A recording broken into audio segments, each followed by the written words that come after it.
오늘은 요한일서 2장에서 보겠습니다. 7절과 8절의 말씀입니다. 사랑하는 자들아, 내가 새 계명을 너희에게 쓰는 것이 아니라 너희가 처음부터 가진 옛 계명이니 이 옛 계명은 너희가 들은 바 말씀이거니와 다시 내가 너희에게 새 계명을 쓰노니 그에게와 너희에게도 참된 것이라. 이는 어둠이 지나가고 참빛이 벌써 비침이니라. 아멘. 이제 요한계시록까지 이제 얼마 안 남았네요. 요한 1, 2, 3, 4, 유다, 요한계시록. 올해 안에는 끝날 것 같습니다. 요한일서는 총 5장으로 되어 있습니다. 어떤 책이든지 책을 쓰고자 할 때는 저자는 반드시 그 의도를 가지고 있습니다. 다시 말하면 기록에 목적이 있다는 것입니다. 기록에 목적이 있는데 요한이라는 사람은 특히 책을 쓸 때마다 기록의 목적을 조금씩 상기시키는 그런 특징을 갖고 있어요. 66권 중에서 요한만 유독 그런 뉘앙스를 풍깁니다. 우리가 잘 아는 요한복음 20장 31절에 보면 내가 이것을 기록한 것은 말미에다 기록한 목적을 쓰고 있습니다. 그래서 요한 사도가 요한복음을 썼을 때의 목적은 구도자를 향해서 쓴 거예요. 구도자. 다시 말하면 사람들을 위해서 쓴 거예요. 뭐 다 사람 아닙니까? 아니, 그렇지 않습니다. 요한일서는 똑같은 사람이 아니에요. 요한일서는 성도를 위해서 쓴 책이에요. 그러니까 요한복음은 사람에게 구원이라는 걸 설명해서 영생을 얻게 하려는 목적으로 기록한 책이에요. 다시 말하면 요한복음은 영생을 얻게 하는 데 목적을 둔 거예요. 그럼 요한일서는 뭐냐? 그 영생이 있는 사람에게 필요한 내용을 쓰게 된 거예요. 그러니까 첫 번째는 예수를, 쉽게 말하면 예수를 안 믿는 사람을 위해서 쓴 거고, 어떻게 예수를 믿게 하려고. 두 번째는 요한일서는 예수를 믿는 사람을 성도라고 하고 영생을 가진 자라고 할 수 있잖아요. 그 사람을 위해서 기록한 책이다라는 거예요. 그렇기 때문에 지금 우리가 2장 7절과 8절을 살펴보면 요한일서의 큰 주제는 영생이 있는 자에게 대한 기록인데, 이게 영생이 있는 자에게 주제가 되는 게 혹시 있다면 뭐가 있을까요? 할 때 뭐 여러 개를 쓸 수는 있는데 그 여러 개 중에서 저는 새 계명이라는 단어를 쓰고 싶습니다. 새 계명은 이미 요한복음에서 서로 사랑하라 라고 했던 포도나무의 비유 이후의 이야기처럼 지금 새 계명은 사랑에 대한 이야기를 설명하고 있는데요. 그런데 새 계명을 말하기 전에 옛 계명에 대해서도 설명을 하고 있어요. 그러니까 계명의 간격은 옛 계명과 새 계명의 간격을 누가 좁혀줄 수 있느냐. 그 다음에 계명이 그냥 하나였으면 좋은데 새 계명이라는 말을 하면서부터 옛 계명이 생겨버리게 된 거예요. 그래서 옛 계명이 있고 새 계명이 있게 된 거예요. 구약 성경이 그냥 한 권이었으면 좋은데 신약이 생기면서 그냥 구약이 생겨버린 것처럼, 그래서 어떤 양면성에 대한 설명을 하는 느낌이 들게 됩니다. 근데 구약과 신약은 하나의 이야기를 하는 것처럼 이 계명도 앞에 옛자가 붙든 셋자가 붙든 하나의 이야기를 하는 거예요. 그러니까 이렇게 말하는 거죠. 사랑하는 자들아, 내가 새 계명을 너희에게 쓰는 것이 아니라, 그 새 계명을 쓴다고 말하면서 아니라는 거예요. 그러니까 새 계명은 뭐냐면 처음부터 가진 옛 계명이니 이 옛 계명은 너희에게 들린 바 말씀이거니와. 그래서 7절과 8절을 다 종합해서 읽으면 결국 무슨 얘기냐면 새 계명을 쓰고 있는 거예요. 그래서 8절 다시 내가 너희에게 새 계명을 쓰노니, 그러니까 새 계명을 쓰는데 그 새 계명이 뭐예요? 다른 이야기가 아니라는 거예요. 다른 게 아니라는 거예요. 너희가 처음부터 가진 옛 계명이 새 계명이라는 거야. 좀 헷갈릴 수가 있는데 그냥 내용이 같다 이 말이에요. 구약의 내용도 예수님에 대한 거고 신약의 내용도 예수님에 대한 거고 다 같다는 거예요. 그러면 그래도 좀 구분이 되게 이해를 시킬 수 있으면 좋겠죠. 그래서 조금만 더 설명을 하면은 옛 계명은 너희의 들은 바 말씀이거니와 이렇게. 그러니까 이거는 구약의 약속들을 옛 계명이라고 지금 뭉뚱그려서 설명을 하고 싶은 거구나. 다시 너희에게 새 계명을 쓰노니 하면서 너희에게도 참된 것이라 이는 어둠이 지나가고 참빛이 벌써 비춤이라. 결국 뭐예요? 그 말씀이 실현되는 계명을 새 계명으로 보는 거예요. 새 계명. 언약이 새 언약과 옛 언약이 틀리지 않아요. 똑같은 언약이에요. 똑같은 언약인데 옛 언약은 기준을 말하는 거고 새 언약은 그것을 완성시키는 기준을 말하는 거예요. 그래서 옛 계명은 문자적인 개념을 설명하는 거고 그게 기준이고 새 계명은 그거를 실천시키는 활동을 설명하는 거예요. 그러니까 옛 계명은 어떤 거냐면 서로 사랑하라 라는 거예요. 그러면 새 계명도 서로 사랑하라 라는 얘기예요. 그런데 똑같은 얘기인데 왜 옛 계명이 돼버렸냐면 그거는 기준처럼 돼버린 거예요. 이제는 율법처럼. 그런데 새 계명은 실천처럼 돼버린 거예요. 그러니까 전해줬던 그 말씀, 그 계명을 다시 포장을 하는 거예요. 포장을 해서 이제 그렇게 살아야 된다라는 이야기를 하고 있는 거예요. 그래서 이거는 실천, 약속이고 옛 계명은 새 계명은 실천이라고 말해도 틀리지 않겠다. 그리고 옛 계명과 새 계명은 결국 무슨 얘기냐? 사랑이라는 단어 안에 포함이 돼요. 옛 계명의 의미도 사랑이고 새 계명의 의미도 사랑이에요. 서로 사랑이든 형제 사랑이든 그냥 사랑이에요. 그런데 옛 계명은 너희가 들은 바 말씀이거니와 라는 건 뭐예요? 이 당시에는 신약 성경이 없을 때잖아요. 그러니까 이건 구약 성경을 의미할 수도 있다는 거예요. 들은 바 말씀이거니와 그러면 구약의 말씀의 핵심이 뭘까요? 약속이라는 거예요. 약속. 하나님이 우리를 사랑하시고 그분이 이 땅에 오셔가지고 그것을 실천했다는 거예요. 그래서 새 계명의 실천은 당장 우리한테 딱 떨어지는 것처럼 느껴지지만 그게 아니고 그 약속이 우리한테 실현됐다는 거야. 그러니까 예수님이 우리에게 새 계명을 행하셨다는 거야. 그러니까 원래 계명이 실천되어졌다는 거예요. 그래서 옛 계명과 새 계명 안에 사랑이라는 것을 단어는 정확한데 그것을 누가 완성시켰냐 할 때 예수가 완성시켜요. 그래서 로마서에는 율법 그것을 누가 완성시키느냐? 예수님 완성시켜요. 그런데 무엇으로 완성시키느냐? 사랑으로. 로마서에 써 있잖아요. 그러니까 율법, 사랑, 완성. 예수님이 사랑으로. 그 사랑의 꼭지점은 십자가에 달리시는 거. 이게 다 복음이죠. 결국에는. 그거를 요한은 이런 식으로 계명으로 복음을 설명하고 있는 것이죠. 그래서 그 계명은 결국 새 계명은 결국 무엇을 설명하는 거냐? 똑같은 사랑이 아니고요. 고린도전서 13장에 말하는 그 사랑의 의미, 사랑을 정의하잖아요. 그거는 예수가 나타나는 사랑을 말하는 사랑이에요. 예수를 안 믿는 사람도 사랑할 수 있고요. 예수를 믿는 사람도 사랑할 수 있어요. 동물을 사랑할 수도 있고 사람을 사랑할 수도 있고 그 사랑이라는 범주 안에서는 5만 가지의 의미를 부여해도 틀리지 않아요. 왜냐하면 사랑이라는 것 때문에 나올 수 있는 거. 악해서 나온 게 아니니까. 그런데 고린도전서에서 말하는 사랑은 예수로 인해서 나오는 사랑, 그리고 예수가 나오는 사랑, 그런 의미 부여를 하는 사랑이라는 뜻이에요. 다른 거는 사랑이 아니다. 이렇게 표현할 필요는 없어요. 그것도 사랑인데 성경이 말하는 새 계명의 사랑, 그것은 어떤 거냐라고 할 때 사람을 하나님의 자녀 만드는 사랑. 사랑도 종류가 있어요. 사기치는 사랑도 있어요, 여러분. 결국 사기는 그거는 사랑은 아니지만 사랑처럼 느껴지게 만드는 거니까. 그래서 정말 간이라도 빼줄 것 같이 막 하지만 결국 어떻게 해요?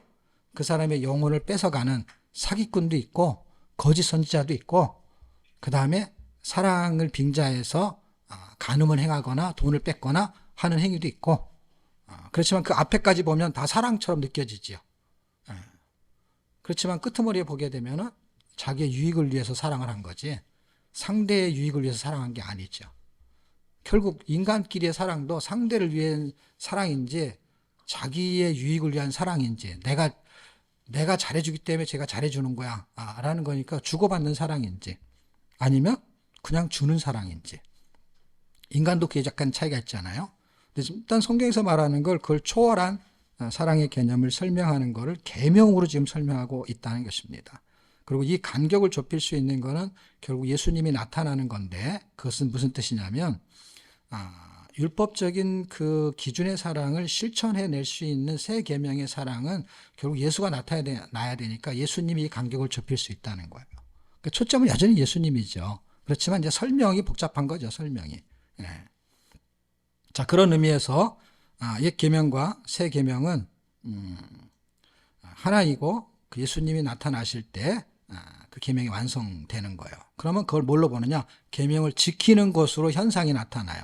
근데 현상이 나타나는 그 지키게 하는 것이 내 열심이냐 아니면 예수님이 나를 그렇게 하느냐의 차이는 이제 4장쯤에 가서 영분별의 은사가 있는 사람만 확인이 가능해요.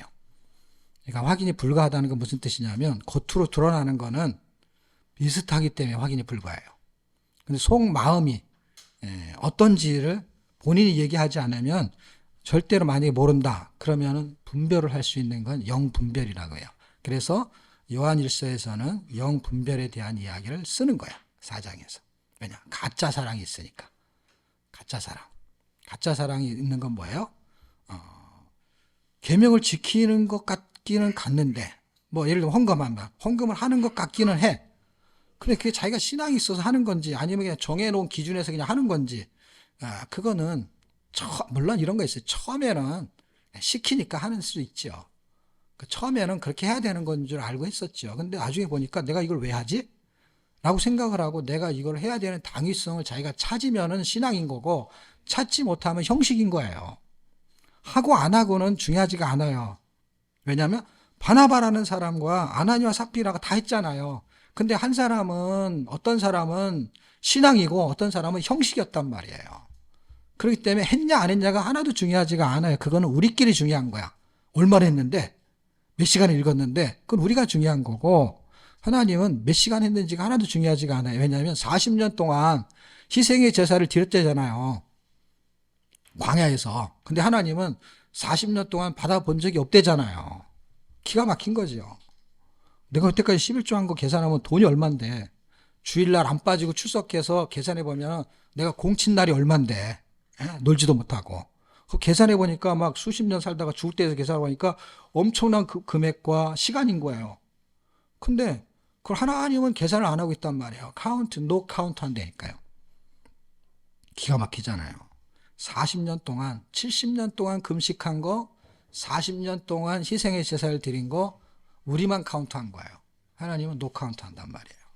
그게 성경의 비밀이죠. 그러니까 우리가 착각하고 예수를 믿으면 일단 자기 혼자 계산하는 게 자기 혼자. 내가 누구를 돌봤고 구제를 했고 근데 하나님은 하나도 기억을 못해요. 기억이 안 난대요. 근데 그거를 신앙으로 한 사람들은 오늘 잊어버려요. 그래갖고 주님을 만났는데 네가 나를 위해서 목마른 자를 물을 주고 음식을 사주고 그래서 제가 언제요? 그걸 기억하고 있어요. 어떤 사람은 자기가 다 그걸 기억하느라 얼마나 힘들었을까? 기억하고 주님한테 가서 그걸 다 말해야 되니까 리스트를 작성해서. 형식은 그걸 기억한다니까 형식은. 그 틀을 만들었기 때문에. 그 신앙생활 한 사람은 그게 은혜로 했기 때문에 그 사람이 말하면 내가 그랬었나? 라고 할 정도로 잊어버린다는 게 전혀 치매에 걸렸다는 그런 뜻이 아니라 그거를 마음에 그렇게 많이 두질 않는다는 거예요. 물론 말하면 기억이 나겠죠. 그런데 잘 그걸 기준으로 신앙생활 한 게 아니기 때문에 형식에 치우치지 않았기 때문에 그러나 그 형식의 틀 안에는 있는 거죠. 그러니까 헌금도 한 거고 그러니까 성경도 읽고 구제도 하고 하는 것이죠. 왜? 기준이 없는데 어떻게 해요? 그러니까 당연히 기준은 있죠. 근데 그 기준 때문에 하는 건 아니라는 것이죠. 왜냐하면 그 기준이 왜 만들어졌는지를 이해하는 사람은 그 기준을 만든 사람의 마음 때문에 하는 거니까. 예. 그것이 지금 요한일서에서 설명해 주는 그 간격을 좁힐 수 있는 기록 목적. 그래서 요한일서의 그 기록 목적은 영생이 있는 자가 진리로, 예수로 사는 거에다가 초점을 잡는 거예요. 실천에다가. 그러니까 형식이 아닌, 형식은 필요 없다 이렇게 생각하면 절대 또 안 돼요. 그냥 형식의 틀 안에서 형식에 치우치지 않으면서 실천이 나와준다는 거예요. 그게 아주 굉장히 중요한 부분을 다루게 됩니다. 요한복음을 기록한 목적은 뭐라 그랬죠? 영생을 얻게 하려는 게 목적이고, 이미 영생을 얻은 사람이 생겼을 거를 다 알겠죠. 이제 요한도. 그러니까 이제 영생을 얻고 난 다음에 필요한 책을 쓴 게 요한일서예요. 이거를 우리가 잘 아는 구조로 말하면 하나는 구원에 대한 이야기고 하나는 구원의 삶에 대한 이야기를 하는 거예요. 계속 의미적인 구조는 이 구조를 벗어나지가 않아. 단어만 틀린 거야. 단어만. 그래서 요한일서의 기록 목적은 이미 우리가 예수를 믿은 기준으로서 여러분이 듣는다고 가정하면 영생이 있는 자가 계명을 지키는 거예요. 근데 어떻게 지키느냐? 형식으로 지키는 게 아니라 신앙으로 지키는 건데, 신앙으로 지킨다는 것은 진리로 지킨다는 것이고, 다른 말은 예수로 지킨다는 거예요. 왜냐하면 예수와 진리가 같은 의미이기 때문에. 그래서 그 간격을 좁히는 것은 바로 새 계명이고, 결국 계명을 완성시키는 것은 예수님이 나타나는 거예요. 그래서 예수님의 사랑을 느끼는 것이죠. 그런 의미를 가지고 요한일서가 결국 누구를 위한 책이냐라고 하면 성도를 위한 책이라고 아까 했잖아요. 그렇지 않고요. 성도를 위한 책이 맞는데 거기서도 구분이 된다는 거예요. 성도, 누구를 위해 사는 성도가 아니라 누구로 사느냐를 위한 성도에 대한 이야기. 좀 헷갈릴 것 같은데, 이제 성도가 됐어요. 그 성도가 누구를 위해서 사는가 라는 초점보다, 그러니까 무엇을 위해서 사는가 뭐 이렇게 하는 게 낫겠네. 그것보다 그 성도가 누구로 사는가에다가 초점을 맞춘 책이라는 거야. 그러니까 너는 누구냐 이렇게 묻는 것이죠. 당연히 나는 뭐 이름 있죠. 말통 목사, 조상현, 여러분도 이름 있죠. 그로 사는 거죠. 근데 누구로 사느냐는 뭐냐면 신분이 바뀌었다는 거예요. 이제는 사람일 때는 조상현인데 이제는 내가 성도로 바뀌었기 때문에 누구로 사느냐 하니까 기준이 뭐냐 이렇게 바뀌는 거예요. 기준이.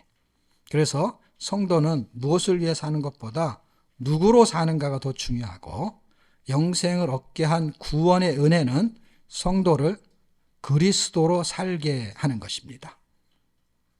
은혜가 그렇게 살게 하는 거예요. 기준이 살게 하는 게 아니고, 기준이 살게 하는 건 형식이고 은혜가 살게 하는 건 뭐예요? 그거는 그렇게 사라지는 거예요. 안 힘든 거예요. 덜 힘든 거예요. 근데 형식은 되게 힘든 거예요. 그리고 이걸 계속할수록 힘든 거예요. 언제 이걸 그만해야지? 이렇게 생각하는데 이게 되어지는 거는요 즐겁죠. 왜냐하면 되는 거니까.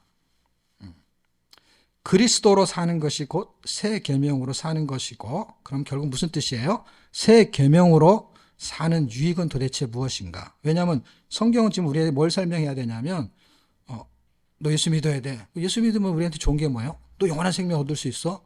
그 당연히 좋죠. 그 영원한 생명 얻는 사람은 어떻게 살아야 돼요? 고난이 있어. 그럼 남도 좀 돌봐야 돼. 선교도 해야 돼. 그거 나한테 불편하고 힘든 일 아닙니까? 근데 거기에 유익이 있어. 고난의 과정을 거쳐서 뭔가 나오는 유익을 왜 설명하냐면 이 세상의 그림자이기 때문에 똑같은 방식으로 이루어진다는 거예요. 그래서 세상에 고난이 있으면서도 훈련 과정을 통해서 열매가 나오는 것처럼 하늘에서도 그 고난을 통해서 그걸 연단이라고 합니다. 그 연단을 통해서 캐릭터를 만들어내요. 그래서 어떤 캐릭터를 만들어내냐 할 때 예수의 캐릭터, 인격을 만들어내는 것입니다. 그런 유익이 있다는 거예요. 그리고 이 요한 1서에서 말하는 그 과정의 유익은 있습니까? 할 때 있어요. 그 과정의 유익은 이런 거예요. 창세기 3장에서 선악과 범죄로 하나님과 인간의 관계가 깨졌어요. 그렇지만 하나님께서는 이걸 다시 접붙입니다. 이걸 회복해요. 요한 1서가 그 목적 지점이 돼요. 왜냐하면 여기서 사랑의 개념을 설명하기 때문에 이 책은 특히 그 내용을 많이 설명해요. 하나님은 사랑이시다 하는 그 사랑에 대한 대명사의 이야기가 다 요한 1서에서 나온 거예요. 그 관계가 회복되는 정점을 보여줘요. 사랑으로 회복됐다라는 걸 보여줘요. 사랑의 관계다라는 걸 보여줘요. 자, 보세요. 우리가 성도가 됐어요. 성도가 돼서 우리가 뭘 할 수 있냐면 형식을 가지고 예배도 드리고 헌금도 하고 뭔가 할 수 있어요. 그런데 주님과 사랑의 관계가 되면 똑같은 걸 하는 것 같지만 다른 거예요. 그러니까 형식의 관계로서 성도니까가 아니라 성도기 때문에, 그러니까 사랑의 관계로서 나와주는 거는 뭔가 좀 다른 거예요. 그래서 그 정점을 보여주는 게 요한 1서입니다. 요한 1서는 그리스도로 말미암아 하나님과의 잘못된 관계가 회복되어 다시 그분과 사귐이 있는 것으로 보여져요. 그래서 요한 1서의 1장은 그분과 사귐에 대한 이야기로 출발해요. 인간의 관계가 회복된 거예요. 그러니까 사랑의 관계는 사귐의 관계인 거예요. 이게 사귐, 교제가 있는 거예요. 교제. 근데 하나님과의 교제가 없이 성경을 읽고 기도를 하고 헌금을 하고 구제를 하고 하는 그 모든 행위가 하나님과의 교제에서 나오는 게 아니라 그냥 자기가 형식에 치우쳐 성경에 있는 대로 그냥 그 기준에서 하는 거예요. 그게 틀린 건 아닌데 형식에 있는데 관계가 없어. 그러니까 하나님이 준 형식을 따라서 하기는 해. 그런데 40년 동안 그 형식대로 예배를 드려. 그 형식대로 70년 동안 금식을 해. 근데 하나님은 뭐라고 하냐면 너하고 나하고 야 무슨 관계냐 도대체. 이게 무슨 사장과 알바 사이도 아니고 이게 무슨 관계냐. 너희가 지금 내가 시키는 걸 하고는 있는데 너희는 내가 시키는 거에 의미를 모르고 하고 있다. 이런 얘기가 돼버리는 거예요. 그러니까 형식에 치우치는 사람은 결국 그 옛 계명을 벗어나지를 못하는 거예요. 참빛이 들어오지 않게 그냥 어두움이 계속 있는 거예요. 그래서 계속 뭔가 신앙생활을 하는데 종교생활이고 형식주의가 됐기 때문에 어떻게 해요? 교회 다니는 게 힘든 거야. 그냥 교회 오는 게 힘든 거야. 설교 듣는 것도 지루한 거예요. 왜냐하면 자기하고 아무 상관없는 얘기니까. 이 얘기가 아무 상관없는 얘기잖아. 이게 지금 여기서 여러분 워런 버핏이 와가지고 돈 버는 얘기를 한다 그러면은 눈알이 띵 튀어나올 거야. 관계 있는 얘기니까. 돈하고 관계가 있으니까. 근데 영생하고는 아무 상관이 없어요. 영생은 내가 지금 목숨이 붙어가지고 지금 내가 밥 먹고 사는데 그리고 내가 죽었다 영생 어디서 무슨 일이 벌어질지 하나도 기억할 수가 없기 때문에 하나도 중요하지가 않는 거예요. 그러니까 이게 지금 교회에 그냥 다 죽은 시체들이 앉아가지고 이렇게 듣고 있는 거예요. 시체들이. 이 말씀이 죽은 시체를 살려내는 말씀은 결국 여전히 이 말씀을 전할 수밖에 없어요. 방법이 없죠. 왜냐하면 여전히 똑같은 말씀이에요. 똑같은 말씀으로 죽은 시체가 살아나는 거고 살아있는 영은 거기서 소망이 생기는 거고 희망이 생기는 거고 거기에서 영양분을 공급받는 거예요. 죽은 자는 살아나는 거고 살아있는 사람은 에너지를 공급받는 거예요. 근데 죽은 자가 살아나기 전에는 에너지가 안 되기 때문에 어떻게 해요? 살아나기 전까지는요 그냥 시체로 사는 거예요. 시체로 교회를 다니는 거야. 그러면서 헌금을 얼마나 했네 성경을 몇 장을 읽었네 이제 그런 소리를 저는 이제 그따위 소리라고 하죠. 그따위 소리를 하는 거예요. 왜냐하면 뭘 했으니까 형식이니까. 근데 하나님하고 아무 관계가 없는 거예요. 왜냐면 그냥 우리한테 보여주기 신앙이니까 보여주기 신앙이니까 그걸 말하는 것이죠. 근데 정말 그 사람이 그런 과정을 거쳐서 그 따위가 바뀌는 거죠 나중에는. 근데 거기에 머물르면 그냥 그딴 식으로 끝나버린다 이 말이에요. 뭐든지 형식이 없이 출발하지는 않아요. 근데 형식을 수십 년 동안 해야 될 일이 있냐는 거예요. 교회는요 1년 지나면요 1년을요 10년 신앙생활 했다 그러면 1년이 10년 하는 거예요 여러분. 그 어떤 사람이 교감이 됐어요.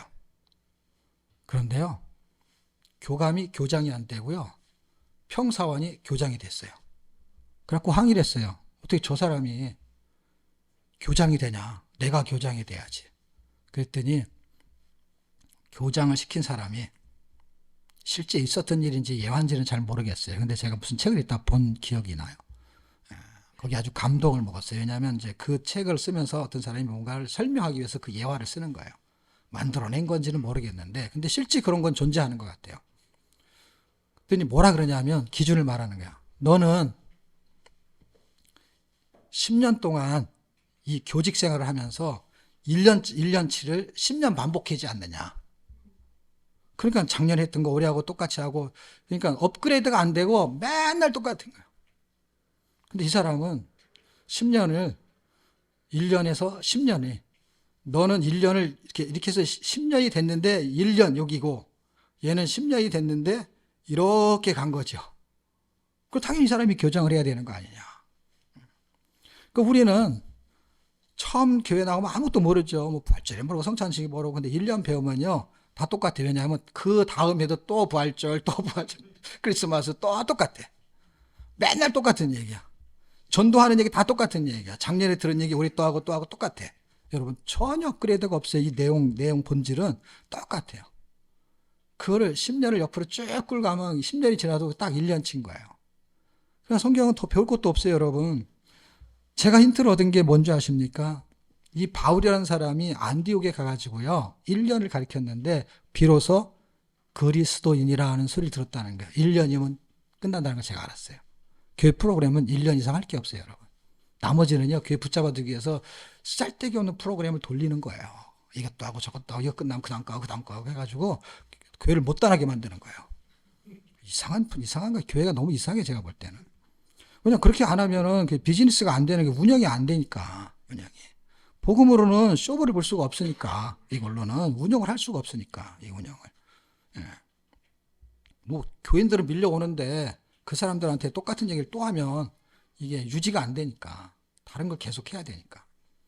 근데 프로그램이 똑같잖아요. 여러분, 초대교회 얼마나 단촐해요. 할 게 없어요. 나가서 전도하고, 구제하고, 그 다음에 선교하고, 그 다음에 헌금하고, 그게 다요. 떡을 떼고. 없어요. 그냥 그게 삶이요. 생활이고. 예. 주님이 그렇게 하신 것처럼 그냥 아무것도 할 게 없어요. 근데 그걸로 프로그램 만약에 돌려서 뭘 해야 된다. 그럼 성경 읽는 게 가장 좋다는 거예요. 그냥 뭘 하겠어요.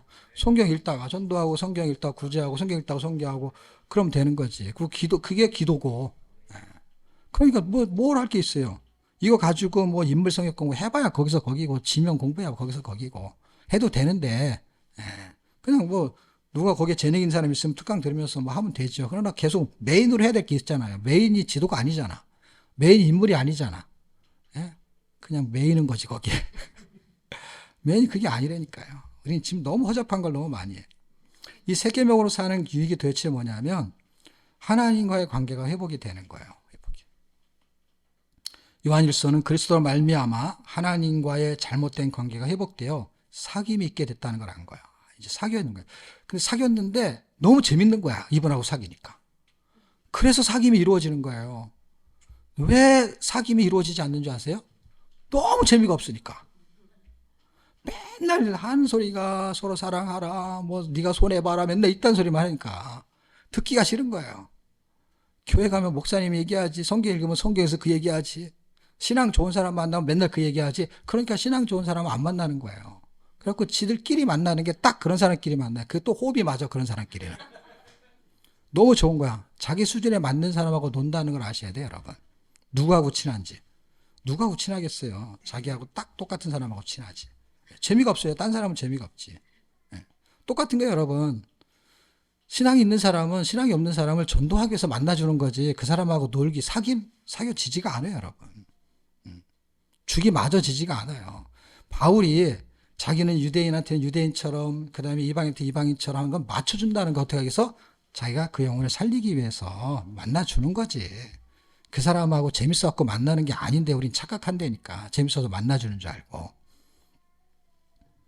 그러니까 이게 일이 안 되는 거예요. 같이 동역을 해서 영혼을 살려야 되는데 지를 살리고 앉았으니까, 우리가 이게 교인을 살리고 앉았으니까, 교인이 아닌 사람을 살려야 했는데 교인이 교인을 살리기 바쁘니까 지금 이게 답답한 노릇이지, 정말로. 자, 믿음으로 승리하게 하는 그 결론은 뭐냐? 관계가 회복돼 사귐이 되는 거야. 사귐이 됨을 통해서 뭐가 이루어지냐면 인간의 관계도 회복이 일어나는 거예요. 왜냐하면 주님과의 사귐이 있는 사람끼리는 그 사람들이 그게 회복이 되면 그 사람끼리의 사귐이 재미가 있는 거야. 이게 회복이 안 된 사람은 안 된다니까 그냥 이게. 그래서 끼리끼리 만난다니까요. 같이 만날 수가 없어요. 대화가 안 되니까. 거리가 하나도 없으니까. 거리가 다 뭐 뻔한 거잖아요. 우리도 여기서 들어보면 다 뻔하잖아. 자기만 모르지 말하는 사람만 몰라. 이게 자기 수준이 어느 정도인지를 알 수가 없다니까 절대로. 그리고 알아도 안 돼. 왜냐하면 주님과의 사귐이 이루어지지가 않으니까. 여기서는 이루어지죠. 탁구 치면 사귐 되죠. 근데 탁구 외에는 뭐 많이 할 게 없잖아. 할 게. 갑자기 여기서 뭐 탁구 안 하고 성경 읽기 하겠습니다. 그럼 다 갈 거 아니야. 안 된다니까. 예를 들어서 그렇다는 거예요. 그러니까 누군가 그걸 맞춰준다는 건 어떤 의미가 있어요? 우리가 나눔하기 전에 탁구를 치는 이유도 그 사람한테 맞춰주려고 한 거지. 탁구 치는 프로그램이 좋아서 쓰는 게 아니에요, 여러분. 맞춰주는 거예요. 그냥 그 영혼을 살려주고 싶은 거지, 그게. 그 당연히 그런 마음을 한 거고, 그걸 여러분한테 얘기해도 흠잡힐 게 하나도 없는 것이죠. 왜냐하면 그런 의지를 보이고 있다는 것이지. 여기서 뭐 탁구 클럽 만들어가지고 우리가 무슨 세미나 할 거야. 탁구 세미나 할 거야. 아니면 여기서 뭐 어딜 보내가지고 뭐 이 선수를 내보내려고 하겠어요. 그게 친결하는 것이지. 그 영혼이 그래도 이 사람들과의 관계가 좋아지기를. 그러나 그래봐야 그냥 탁구 정도 수준이야. 결국 그 사람이 우리하고 신앙의 사귐이 되려면 하나님과의 사귐이 있어야 된다. 이거예요. 이걸로는 안 되는 거예요. 이게 우리가 그렇게 노력을 하는 거지. 노력을. 그러므로 생명의 말씀이신 그리스도와 사귐이 있는 자들은 세계명 사랑으로 세상에서 믿음으로 승리하는 유익이 있다는 거예요. 이 유익이에요. 예수를 믿으면 끄트머리 유혹은 영혼의 구원이에요. 근데 그 사람들한테 환란이 있고 어려움이 있고 힘든 일이 있어요. 근데 주님하고의 사귐이 있고 교제를 하면서 거기서 무슨 힘이 생기느냐? 유익이 뭐냐? 믿음이 생겨서 이 세상을 이길 수 있는 힘이 공급이 된다는 거예요. 그것이 그런 힘을 공급받는 사람끼리의 사귐이 있어야만이 거기서 삼겹줄이 되는 건데 그렇지 않은 사람이 낑기면은요 이게 하나도 프로그램이 진행이 안 되는 거예요. 그래서 그런 사람은 원래 교회를 다니면 안 되는데 그럴 수가 없는 거죠. 이 세상 구조가. 제가 얘기했잖아요. 원래 그런 사람은 옛날에는 교회를 오라고 돈을 준다고 해도 안 왔다니까요. 왜? 못 온다니까요. 예수 믿는 사람을 잡아 죽이니까. 예수 믿는 사람을 잡아 죽이는데 누가 예수를 믿겠어요. 근데 지금은 교회 오면 뭔가를 자꾸 그 사람들에서 프로그램 해주니까 막 구제도 하고 막 힘들다 그러면 막 도와주려고 하고 기도도 하고 그러니까 교회 오면 유익이 되니까 오잖아요. 근데 그거는 한 방편인 거고 이 메인 그룹이 있어야 되는 거죠. 메인 그룹은 그 팀은 그 하나님의 사귐을 가지고 사역을 할 수 있는 그룹이 가야 되는데 이름이 다 뒤섞여 가지고 뒤죽박죽이 돼 가지고 왜 나는 안 껴주냐 뭐 이런 서운하다 이딴 소리나 했었고 이상하다니까 이게요.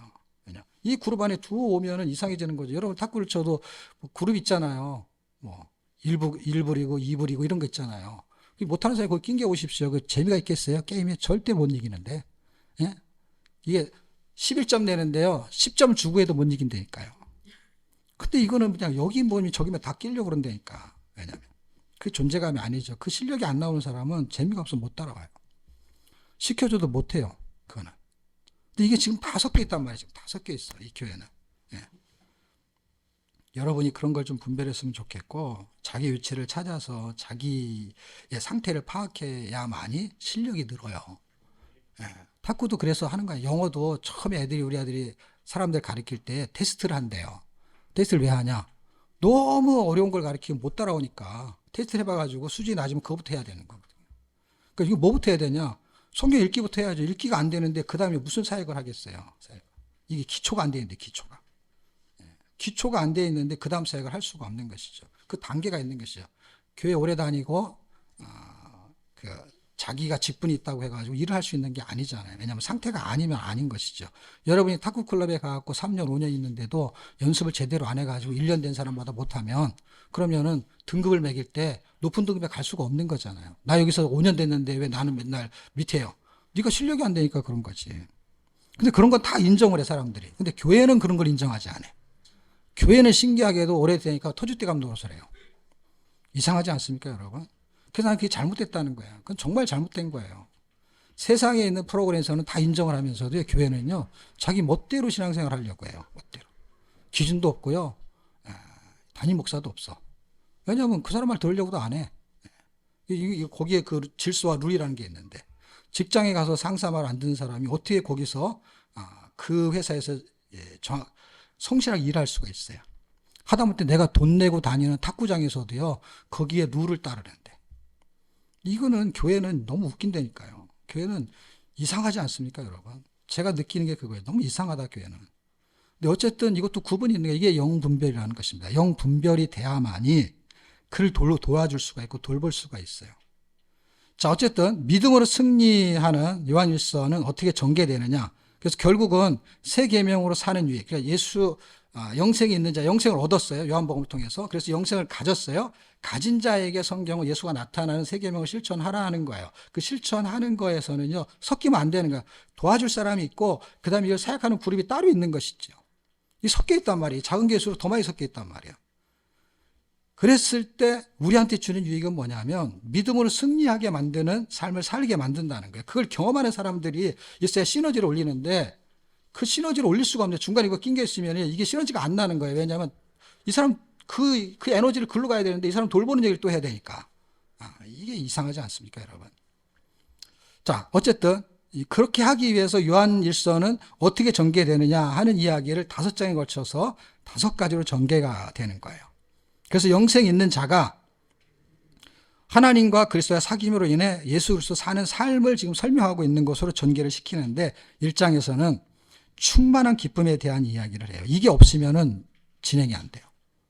여러분 교회 나오는데 이게 막 슬퍼가지고 나오는 사람이 그 다음 걸 할 수가 있을까요? 빨리 끝나고 가는 게 낫죠. 빨리 끝나고. 형식, 요식행위니까. 빨리 끝나고 가야죠. 자기 가서 쉬든지 뭘 TV를 보든지 뭘 해야죠. 근데 이게 정말 신앙이 있는 사람, 그 사람 뭔가를 하고 싶으면 주님과의 교제로 인해 가지고 이게 사귐이 생긴 거예요. 그러면 기쁨이 충만해지는 거예요. 그 충만한 기쁨 때문에 이 교회에서 사람들하고 만나는 것을 헤어지기 싫어해야 되는 거예요. 그렇지 않아요? 여러분이 원래 친한 사람 만나면 그렇지 않아요, 여러분? 그래갖고 막 둘이 만나갖고 너무 좋아갖고 옛날에 우리 누나가 그 친구가 만나가지고 우리 누나 여기 살고 그 누나 친구는 저쪽에 살아. 그래갖고 그 밤에 추운데 둘이 여자들이 만나니까 나를 데리고 다녀. 그래갖고 옆에 추운데 따라가서 여기서 와서 얘기하다가 집에 간다니까 바래다 준대. 그래갖고 저기까지 갔어. 그러니까 나는 거기까지 할 수 없이 갔다가 이제 다시 돌아와야 되는데 그 여자친구가 또 바래다 준대. 그래갖고 몇 번 왔다 갔다 했어. 3번. 얼마나 힘들었는지 몰라. 근데 이 사람들이 왜 그런지 모르겠어. 남녀도 아니야. 같은 자매들끼리. 그런 경험이 실제 있었는데 그때 느낀 게 뭐냐면 저는 어렸을 때 느낀 게 뭐냐면 이렇게 좋아 죽는 사람들은 이게 헤어지기 싫은 거구나. 근데 지금 이 출발이 그래. 요한일서의 출발이 뭐냐면 3절에 사귐이 있는 것이지 그 사귐이 그리스도와 함께 있는 것이고 이것을 쓰는 목적이 뭐냐? 기쁨이 충만하게 하려는 거야. 여러분한테 슬픔을 주려는 게 아니라 기쁨이 충만한 근원이 어디서 나오는 거냐? 여러분한테 기쁨을 주려고 하는 인간적으로 한다면 여러분 또 일주일 동안 수고하셨습니다. 힘들고 어려운 일 있으면 기도 제목 주십시오. 제가 기도하겠습니다. 잘 될 것입니다. 별일 없을 것입니다. 훌륭하십니다. 그럼 끝이야. 설교 뭐 할 게 없어. 근데 여기는 설교는 막 고난이 있다 그러지, 막 그 다음에 뭐 세계명 이렇게 살아야 된다 그러지 하는 얘기가 도배가 돼 있어. 성경 읽으면. 이 성경을 그대로 설명하면은요, 이거를 지금 약하게 설명해서 그런 거지. 지금 요새 약하게 설명하는 거야, 지금. 옛날엔 좀 더 강했는데, 너무 약해졌어.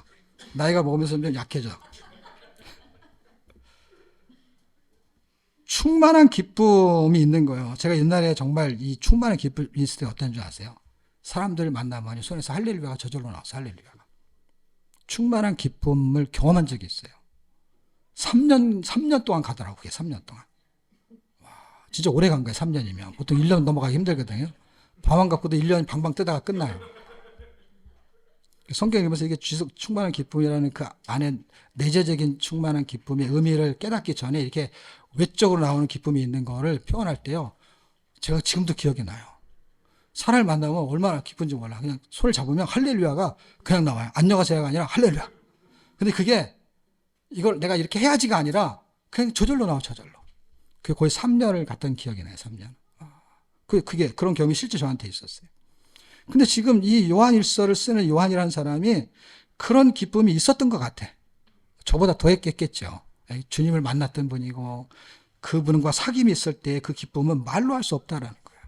여러분 정말 신앙이 있고 신앙이 있는 어떤 사람을 만나가지고 뭔가 영이 회복되고 하면은 그 사람 만났을 때 충만한 기쁨이 있어요, 없어요? 있잖아요. 다음에 또 만나고 싶고 더 오래 있고 싶고. 그런데 지금 빨리 가고 싶잖아.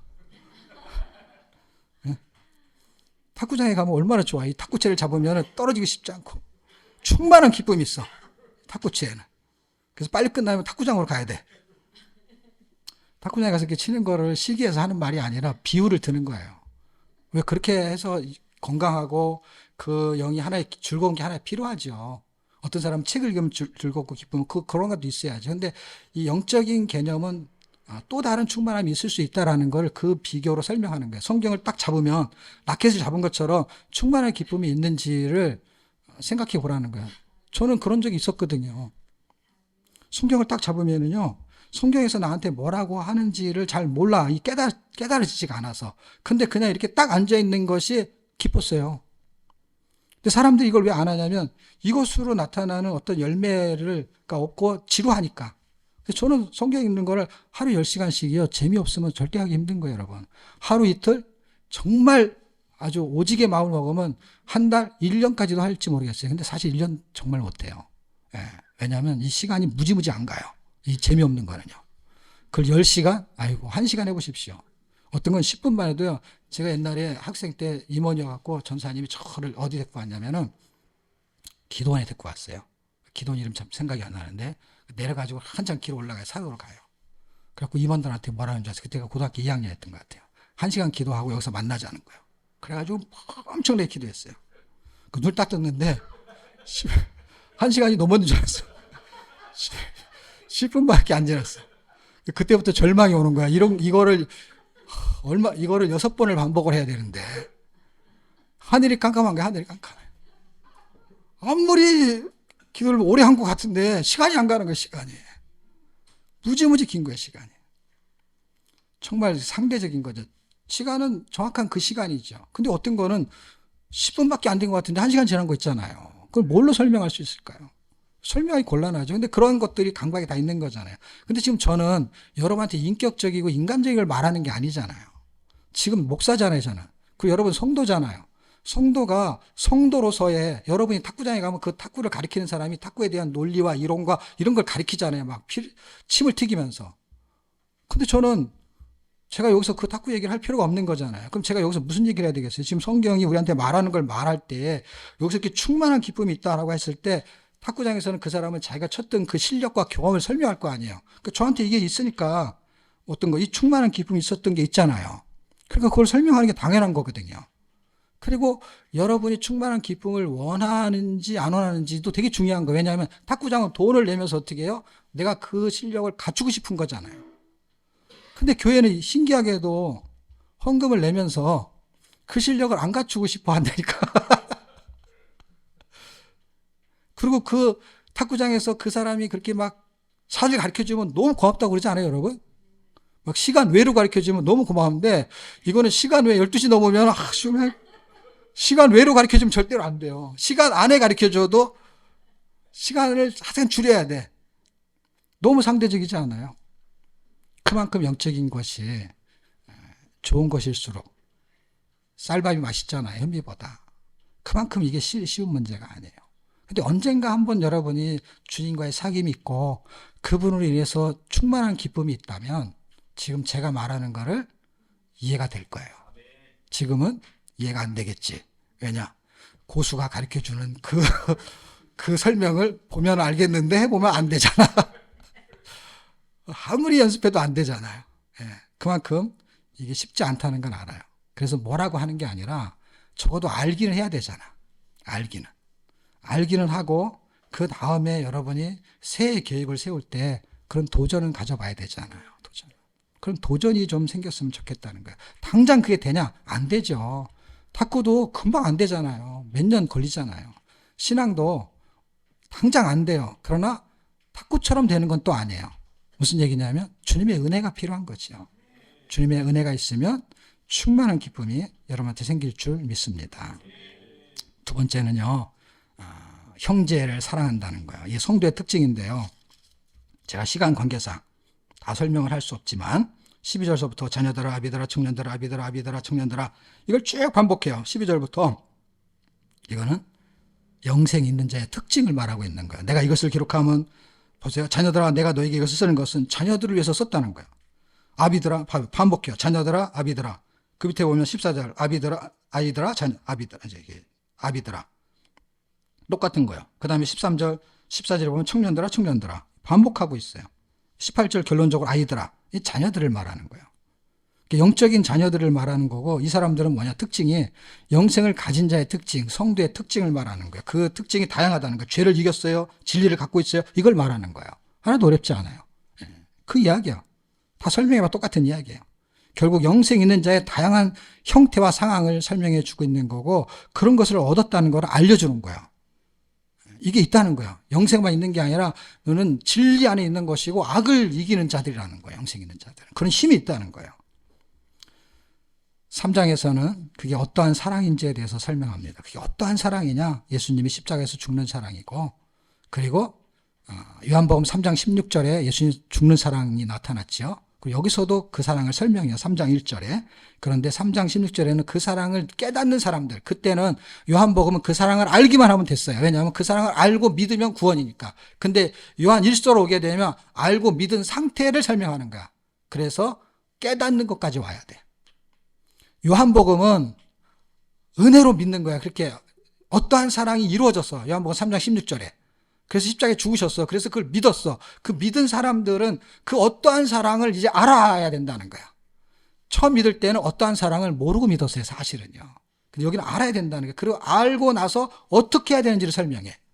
거기는 요한복음 어떻게 해야 되는 설명이 없어요. 그냥 믿으면 구원이라는 설명으로 끝이야. 근데 여기는 구원받은 그 사람이 그 어떠한 사랑이냐? 예수님이 죽어서 너를 하나님의 자녀 만든 그 사랑인 거를 설명을 하고 그리고 너는 어떻게 살아야 되느냐? 그게 3장 16절이에요. 놀랍지 않아요, 여러분? 성경 구절이 똑같아요. 요한복음 3장 16절 예수님이 십자가에 죽으신 사건이에요. 그것을 요한일서 3장 1절에서는 그걸 설명을 해. 그리고 16절에서 뭐라고 말하냐면 그 사랑을 알으라는 거야. 그가 목숨을 버리셨으니 우리가 이로써 사랑을 알고 형제를 위해서 목숨을 버리는 게 마땅하지 않느냐라는 건 뭐예요? 그분과 사귐 있는 사람은 형제의 관계로 전환이 된다는 거예요. 그러니까 첫 번째 사랑 그로서 구원받은 그 사람이 나타나는 주님과의 사귐이 있는 사랑은 인격적인 사랑인 거야. 무조건이 아니라 머리로 알고 의지적으로 깨닫고 혼으로 그 다음에 의지적으로 너도 그렇게 살아야 돼 라는 거예요. 그리고 그렇게 하려면 맹목적이고 순진하면 안 되고요. 순전한 것처럼 순진하면 안 돼. 그래서 4장에 가면 다 속아 넘어가는 사람들이 너무 많았기 때문에 4장에서 반드시 해주는 얘기가 뭐냐면 진리의 영과 미혹의 영이 있다는 거예요. 자 보세요. 착한 사람이 있고 나쁜 사람이 있어. 그러니까 선한 사람이 있고 악한 사람이 있어. 이거는 구분할 수가 있어요. 대충. 그런데 보세요. 착한 사람이 예수를 안 믿는 사람이 있고 악한 사람이 예수를 믿는 사람이 있을 수 있는데 보세요. 악한 사람이 진리 안에 거할 수는 없어. 이게 바뀌지 않는 이상. 그러니까 바뀐다는 거야. 그러니까 우리가 다 악했기 때문에 악했지만은 예수를 믿게 되면 진리 안에 있게 되면은 악한 사람으로 있지 않고 어떻게 하냐면 선한 자로 바뀌어요. 그러니까 요 악한 사람은 선하게 보일지라도 미혹력이 움직일 경우에는 선한 사람처럼 보인다는 거예요. 그러니까 예수를 믿는 사람은 악하면 안 되는 것이죠. 설명상. 악할 수는 있지만 악하면 안 되는 거죠. 근데 악한 사람이 예수를 믿어서 선하게 된다는 설명을 할 수 있지만 변화가 일어나는 거죠. 그런데요. 여기서 헷갈리는 게 뭐냐면 악한 사람이 진리의 영으로 가장할 수 있어서 미혹의 영으로 온다는 거예요. 그럴 때 선하게 보일 수 있기 때문에 이 분별이 필요한 거예요. 그냥 놓고 보면 구분할 수 있죠. 악한 사람과 선한 사람이 형태로 나타나면 다 구분하죠. 어떤 경우는 얘들도 구분할 수 있겠죠. 막 화를 내고 막 그러면 무서운 사람 이렇게 설명하는 거잖아요. 전부는 아니지만 그렇게. 그런데요. 이걸 가장하잖아요. 그럼 구분할 수가 없다는 거예요. 그게 지금 4장에서 이야기예요. 그냥 속에 있는 걸 다 빼줄 것처럼 찾아와서 사랑을 막 해주면은 그게 진리의 영이 아닐 수 있는데 무조건 잘해준다고 그게 진리가 아닐 수 있다라는 이야기를 요한일서 4장에서 지금 하고 싶은 거예요. 그게 영분별인데요. 진리의 영과 미혹의 영. 4장 6절서부터 이제 설명하고 있습니다. 그럼 이걸 알려면 어떻게 되느냐? 이거는 하나님을 아는 수밖에 없다는 거예요. 하나님을 알아야만이 구별할 수 있는 실력이 생기는 거예요. 머리가 좋거나 남을 보는 직관력이 뛰어나거나 이런 거는 육감을 가지고 형사들이 가끔 그런 거 할 수 있죠. 그런 거하고는 좀 다른 거예요.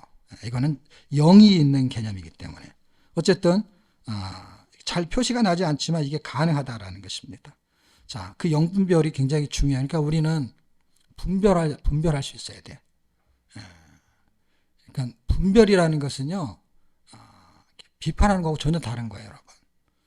옳은 건지 그런 건지 구분이 안 되는데 똥인지 된장인지 구별이 안 되는데 뭘 어떻게 하냐고. 이걸 찍어 먹어야 되는지 버려야 되는지 알지 못하잖아요. 그러니까 성경은 분명하게 분별할 수 있으려면 어떻게 되느냐? 그거는 하나님을 아는 자에 속해야 된다는 거예요. 그러려면 어떻게 해요? 하나님과의 사귐이 있어야 되는 거예요. 그러니까 하나님을 모르는데 어떻게 분별할 수 있을까? 마지막에는 영생 있는 자의 삶은 세상을 이기는 믿음 5장 4절로 끝이 나게 되는 것입니다. 결론은 내 마음대로 살 수 없는 세상에서 어떻게 예수 그리스도로 살 수 있을까의 방법이에요. 그것은 예수 그리스도를 먹으면 그리스도의 형태가 나타나요. 결국 그리스도의 말씀을 읽는 방법이 가장 좋은 수예요. 가장 좋은 수고 그게 기초예요. 그리고 그분하고의 사귐이 있어야 돼요. 사귐이 있어야만이 신앙 있는 사람과 사귐이 돼요. 신앙 있는 사람하고 사귐이 안 된다니까 그냥 만나주는 거지. 같이 밥 먹어주는 거지. 그 영혼이 불쌍해서 같이 탁구 쳐주는 거지. 물론 여러분들도 그러겠지. 이제 여러분들이 고수가 돼가지고 이제 고수가 돼보시오. 하수하고 치는 게 쉽지 않잖아요. 똑같은 겁니다. 똑같은 원리예요. 진리도 마찬가지예요. 진리도 그냥 쳐주는 거지. 만나주는 거지. 하수가 배우려고 하니까 가르쳐줘 쳐주는 거지. 걔하고 치면 재미가 없지. 탁구를. 수준이 안 맞으니까. 너무 차이가 나면. 자기하고 비슷한 사람하고 치거나 조금 나은 사람하고 쳐야 실력도 늘고. 신앙도 똑같아요, 여러분. 신앙도요, 하수하고 만나갖고는요, 교제가 안 돼요, 여러분. 그건 교제가 아니에요, 여러분. 착각하지 마세요. 그거는 돌봄이지, 돌봄. 신앙생활을 수십 년 해가지고 돌봄의 대상이 된다는 것이 기가 막히지 않아요, 여러분? 한심하지 않아요? 여러분이 누굴 돌봐야 되는데 내가 돌봄의 대상이라고 생각한다면 이게 엄청난 거 아니에요?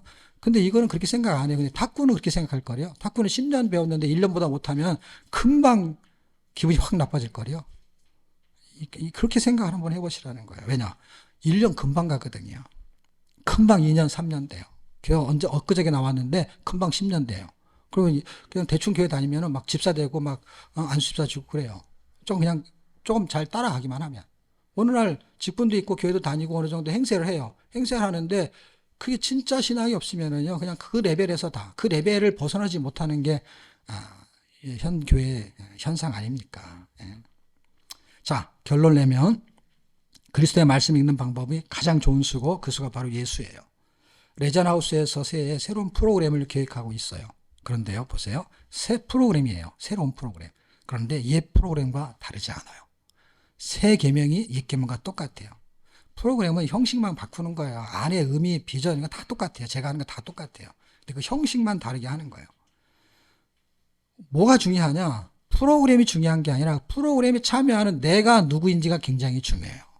내가 변하지 않는데 새로운 프로그램 해봐야 전혀 의미가 없어요. 내가 나인 상태에서 교육과 훈련 프로그램 아무리 많이 해도요, 그게 그냥 라이센스예요. 무슨 얘기냐? 그 형식을 하나 갖춘 거예요. 라이센스를 딴 거에 불과해요. 우리가 새로운 프로그램을 하려고 하는 목적이 있어요. 그거는 내가 새로워지는 프로그램이에요. 내가 새로워지는. 사역자로 선교사적 사명으로 거듭나게 하는 프로그램이 돼야 되는 거예요. Jesus is my melody라는 노래가 있어요. Jesus is my Lord. Jesus is my melody. Jesus is my program.